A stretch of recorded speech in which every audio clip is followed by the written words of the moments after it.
Nous sommes des êtres émotionnels, nous sommes des êtres qui dégageons de l'énergie, d'accord? Le dessin intuitif, en fait, va capter cette énergie-là. Il va capter les émotions, etc. Donc, en fait, c'est par ce biais-là, justement, qu'on peut apprendre à se connaître.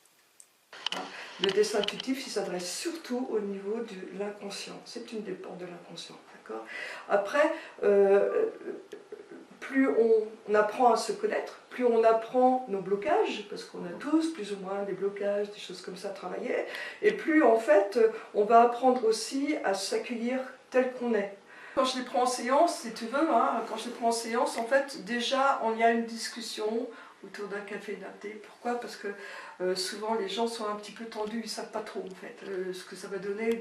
On discute, on parle, et puis soit on réfléchit sur une question très précise, soit je peux faire un dessin global, ça dépend de la personne, et là on y va. Alors, il y a une sorte de symbiose entre la personne et moi, en fin de compte. Je me connectais plus exactement à l'énergie que se dégage la personne. L'âme, je suis connectée à la personne, d'accord? La personne, elle va réagir avec ses émotions, avec ses pensées, avec ses réflexions. Moi, mon rôle, c'est de ne pas nous perdre un petit peu dans le mental, dans les méandres du mental. C'est moi qui dessine. En fait, je me connecte sur la personne. Alors, en fait, ça peut être, quand je dis la personne, ça peut être un animal, un végétal, un lieu de vie aussi. Je vais me connecter à toi, à ce que tu es. Et là, je vais avoir des informations. Des informations qui vont passer par mon corps, essentiellement. Et bien entendu, par la main qui peint. Puisque mon canal, en fait, c'est ma main.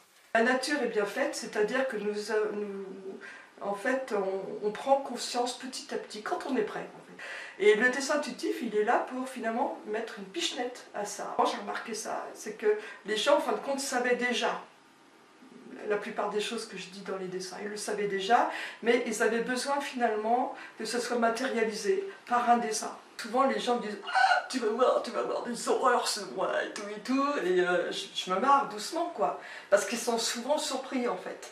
Parce qu'en général, je commence toujours mes dessins par quelque chose de très lumineux.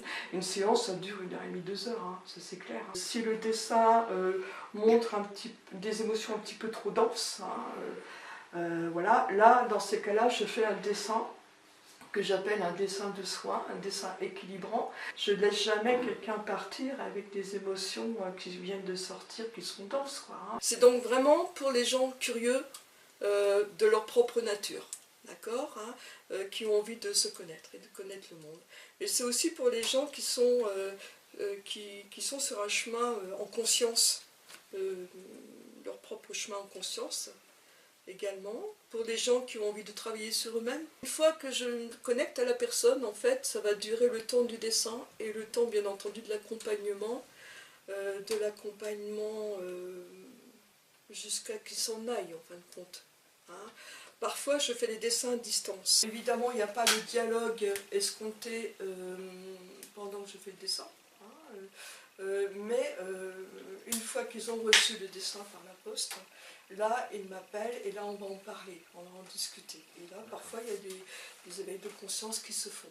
Alors évidemment, là, dans ces cas-là, je fais un petit topo pour dire mon ressenti. Je le dis bien dans mon topo, c'est mon ressenti, c'est ma vision, et c'est pas forcément la vôtre. Et bien sûr, on peut en discuter après au téléphone. Donc ça, c'est... voilà, quand je fais les dessins à distance, c'est comme ça que je procède.